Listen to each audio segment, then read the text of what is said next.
There comes a moment in life, a still, heavy moment, when time seems to stop. The house is quiet, not with peace but with absence. The laughter that once danced through the halls is gone.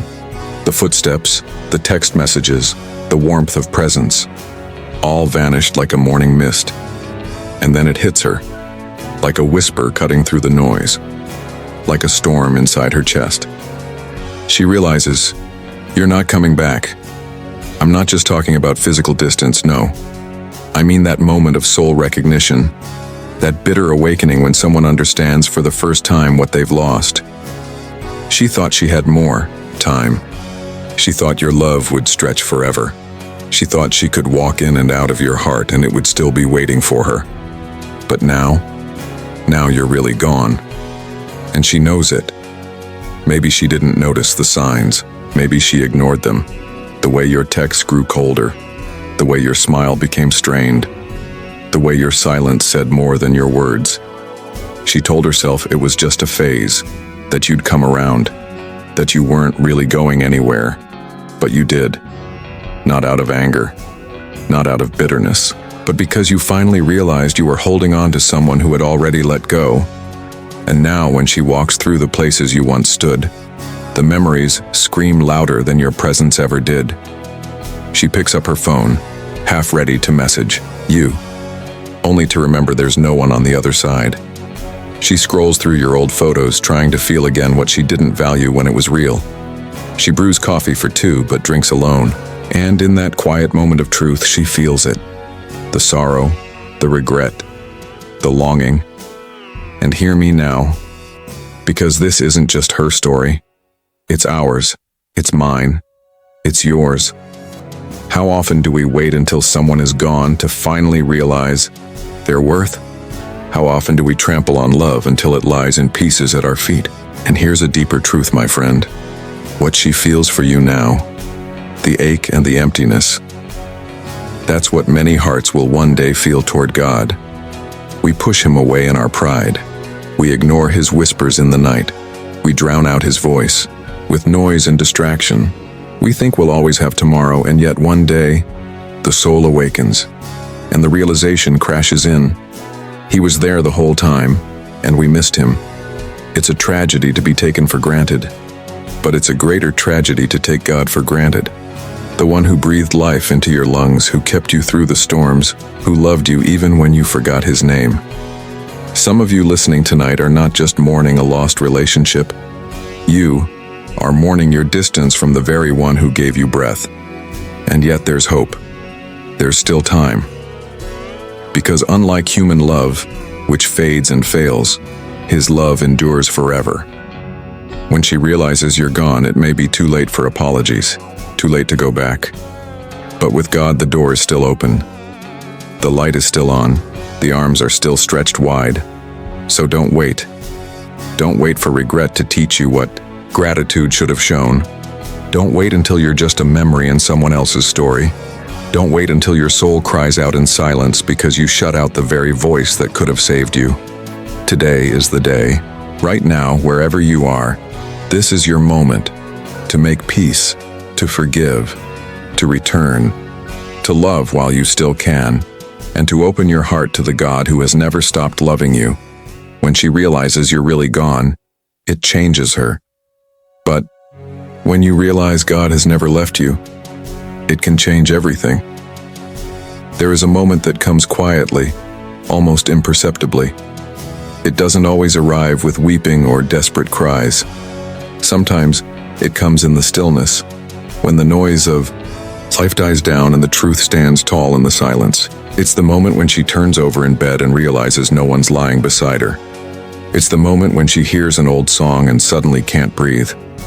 The moment when her hand instinctively reaches for the phone and then freezes because she remembers there's no one to text, no one who will answer. That's the moment of realization, the one that crashes in without mercy and tells her, not just in mind but in soul, that you're really gone. And it's not just the physical absence that grips her. It's the awareness of what she didn't see when you were there. It's the things she overlooked, The sound of your voice, the weight of your presence, the reliability of your love, all the things that felt so ordinary, so routine, now feel holy in their absence. Your laughter, once ignored, now plays in her mind like a sacred melody. Your words, once dismissed, now echo in her thoughts like scripture written on the walls of her regret. She goes back to moments where she was careless with your heart, where she chose pride over peace, distance over closeness, and silence over honesty. And it haunts her, not because you're angry, but because you're simply gone. People often think the worst pain is in the goodbye, but they are wrong. The worst pain is in the after. It's in the morning coffee made for two. It's in the grocery list with your favorite things still scribbled on the corner. It's in the folded shirts that still carry your scent. She tries to find you in the spaces you once filled, but everything she touches reminds her that you're not there. And what stings most is that you didn't leave in a blaze. You left in stages. You left when your laughter no longer felt heard. You left when your heart was no longer safe. You left when being present began to feel like pretending, and by the time she noticed, you had already taken the deeper parts of you and walked away. This moment of realization is not just about missing a person. It's about missing the version of herself that only existed when she was loved by you. And now, standing in the wake of your absence, she sees it all with painful clarity. The loyalty she mistook for weakness, the patience she took as passivity, the steady love she assumed would never run dry. The memory of you becomes her teacher, her mirror and her judge. She realizes too late that while she was waiting for you to prove your love, you were waiting for her to see it. And by the time she opened her eyes, the chapter had closed, and your name was written in a past tense she cannot rewrite. Regret does not come like a flood at first. It seeps in, slow and quiet, dripping through the cracks of the heart like rain through a broken roof. At first she tells herself it's just a passing thought, a moment of weakness. But it grows. It grows because regret is the echo of what could have been, and when you're truly gone, that echo becomes deafening. She starts remembering not just the good times, but the missed opportunities, the pauses when she could have spoken, the silences where she should have listened, the hugs she pulled away from, the messages she ignored. Regret isn't just about actions taken. It's more often about what was left undone. She recalls the night you stayed up waiting to talk and she turned away. She remembers the look in your eyes when you tried to explain how you felt, and she met you with sarcasm instead of softness. She replays the moments where love was placed in her hands like a fragile gift, and she dropped it without realizing its worth.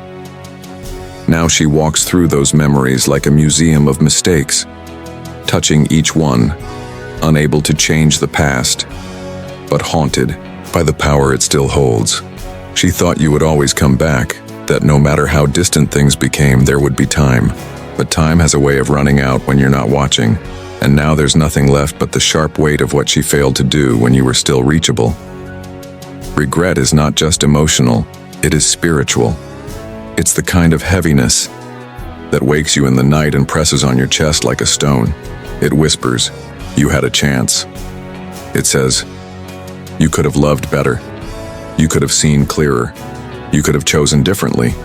And the worst part of regret is that it teaches lessons too late. It educates through loss, it brings wisdom through wounds. And that's where she lives now, somewhere between what was and what will never be again. She sees now that the things that annoyed her were the very things she misses most. Your quiet way of listening, your need for closeness, your predictable habits that once felt boring. Now they shine like gold in the rubble of memory. And she wonders why she didn't see it before. Why her heart was too full of pride or fear or distraction to cherish what was right in front of her. Regret, unlike grief, doesn't fade easily. It lingers because it carries the voice of responsibility. She isn't just mourning your absence, she's mourning her choices, her blindness, her inability to love you when she had the chance. And that sorrow is a kind that seeps deep into the soul, a wound not caused by what someone did to her, but by what she did not do when it mattered most. Presence is one of those things we rarely value while we have it. It isn't loud or boastful. It doesn't draw attention to itself. It lives in the quiet, in the everyday, in the small things we begin to assume will always be there. That's what your presence was to her. Constant, predictable, steady. You were there in the background of her life like a rhythm she didn't notice until the music stopped. Your presence wasn't measured by grand gestures or dramatic words. It was in the way you answered the phone, the way you remembered her schedule, the way you showed up even when she didn't ask.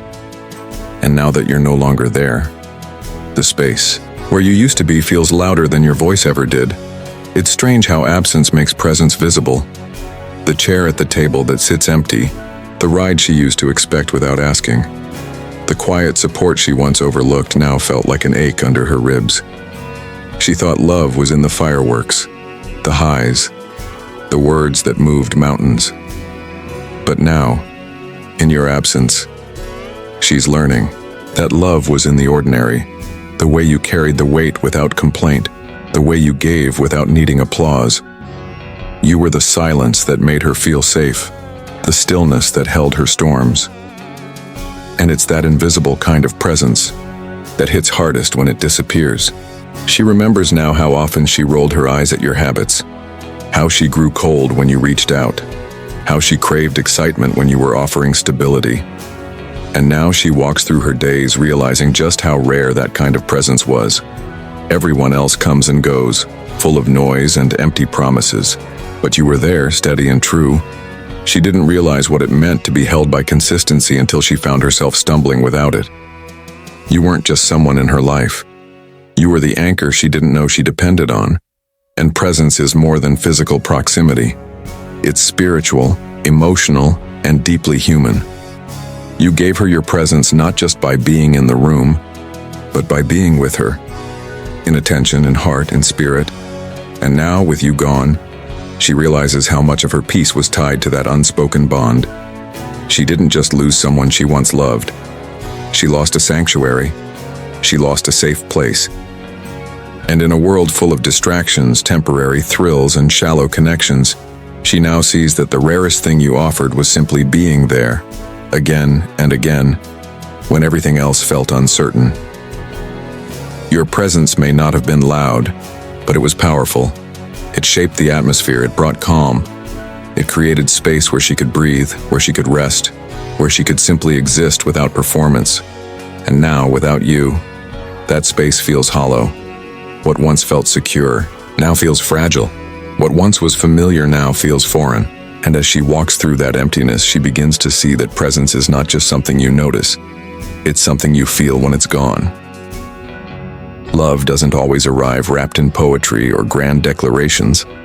Sometimes it comes clothed in the mundane, disguised in everyday gestures that are easy to overlook. That's the kind of love you gave her. It wasn't loud, it wasn't flashy, but it was real. It was there in the way you remembered the little things. How she took her coffee, the songs she liked when she was sad, the way her voice changed when she was holding back something. It was there in the way you waited for her, even when she was distant. It was there in the way you stayed faithful, even when she questioned your worth. But she didn't see it then. She was searching for something else, something louder, something that sparkled for a moment but couldn't last. And in that search, she stepped over something holy. She overlooked the kind of love that stays when it's inconvenient, the kind that forgives quickly, the kind that chooses patience over pride. In her eyes, you were just there, always there. And so she mistook your reliability for lack of passion. She mistook your loyalty for lack of ambition. She couldn't see that real love often looks more like showing up every day than making promises in the dark. You weren't perfect, but you were present. You weren't dramatic, but you were devoted. And while she was chasing the idea of love, she was holding the reality of it in her hands and letting it slip through her fingers. Now, with you gone, the love she once overlooked has become the love she aches for. She sees now that your quiet concern, your gentle truth-telling, your willingness to carry weight without demanding praise, these were the very marks of deep love. Not the kind that shouts from rooftops, but the kind that builds a foundation. She remembers the times you stayed silent just to keep the peace. The times you sacrificed your own needs so she wouldn't have to go without. The times you chose her over comfort, over convenience, over your own pride. At the time, she called it ordinary. Now she calls it extraordinary. Love like that doesn't come often. It doesn't come dressed in excitement or thrill. It comes with roots, not wings. It comes with work, not fantasy. And the tragedy is that she had it, right in front of her, every single day. But she was too distracted, too unsure, too focused on her own narrative to recognize it for what it was. And now she sits with the memories, trying to hold on to something she didn't fully hold when it mattered. Trying to piece together a picture of love she only learned to value once it had walked out the door. She may have thought love would always look like butterflies. But now she knows it looked a lot like you. Constant, thoughtful, quiet, faithful. And by the time she understood it, that love was no longer waiting to be seen. There's a kind of leaving that doesn't come with slammed doors or angry words. No shouting, no final argument, no dramatic exit. Sometimes the most painful goodbye is the quiet one. The kind where you simply stop showing up, not to punish, not to prove a point, but because you've given all you had to give. You didn't leave with bitterness in your heart. You didn't leave to make her feel guilty. You left because staying had become a slow death. And after so many days of trying to be seen, trying to be understood, trying to hold the relationship together with bleeding hands, you finally realized it wasn't your burden to carry anymore. You walked away not because you stopped loving her, but because you finally started loving yourself. You didn't raise your voice. You didn't point fingers. You didn't need to win. You just walked away in peace, knowing you did everything you could. And when a man leaves like that, calm, resolved, not angry but finished, it echoes differently in the heart of the one left behind. Because it wasn't rage that pushed you away. It was silence. It was exhaustion. It was the final surrender of someone who stayed far longer than he should have. She didn't see it at first. She thought you were just giving space. She assumed you'd come back around like you always did. But this time was different. You weren't walking away to be chased. You weren't playing a game. You were finally choosing peace over chaos. And that's when it hit her. Not in the moment you left, but in the days after, when she realized there was no trace of bitterness in your departure. No angry text, no parting shot, just absence, just a void where your love used to live.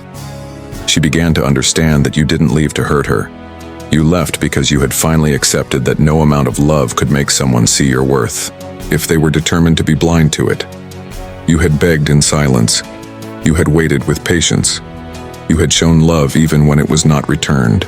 And when all of that failed, you chose to let go. Not out of hate, but out of clarity. And it's that clarity that now haunts her. The clarity in your eyes when you stopped fighting for what should have been mutual. The calm in your voice when you no longer argued. The steady resolve of someone who has made peace with walking away.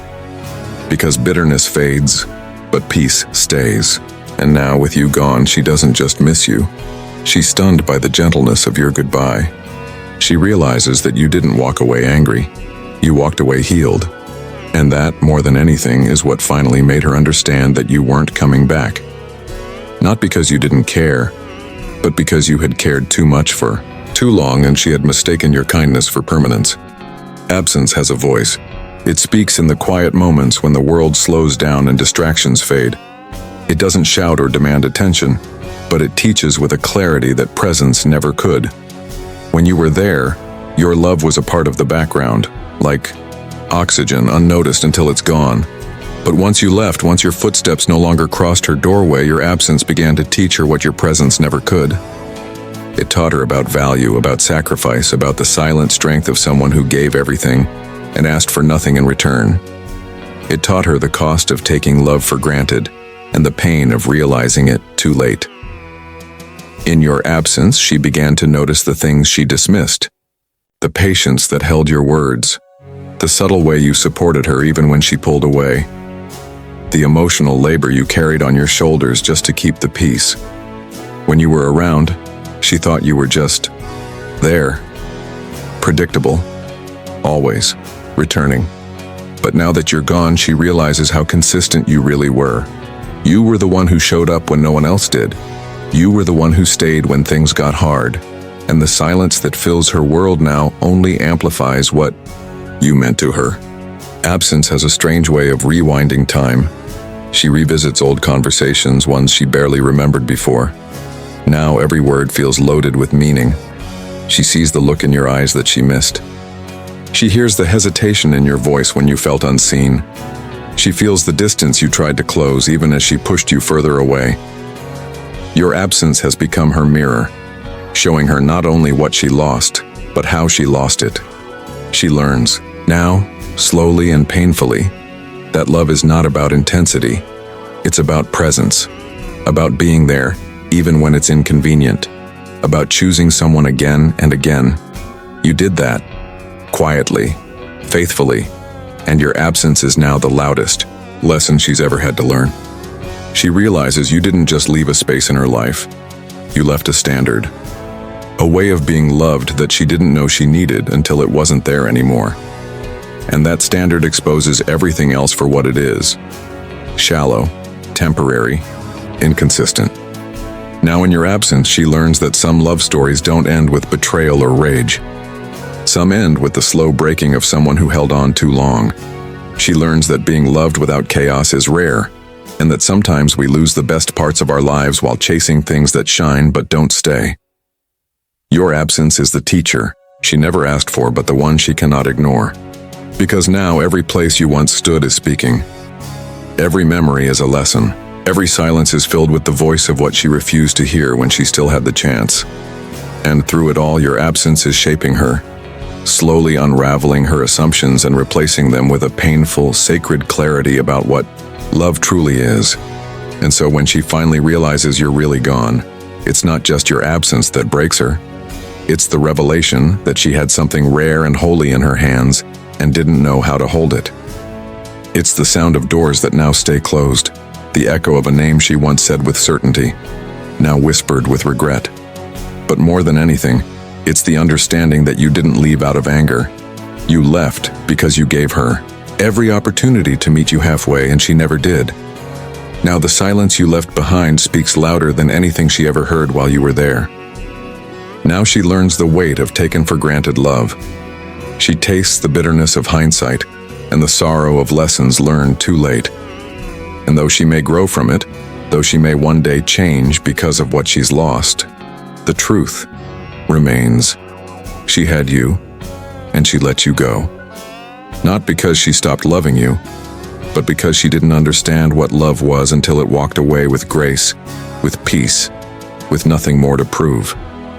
So let this be the lesson buried in the pain, that the quiet, steady love is the kind we should cherish most, that presence is a gift, that being chosen daily is not a guarantee, and that when a heart walks away gently without vengeance, it may be the loudest goodbye of all.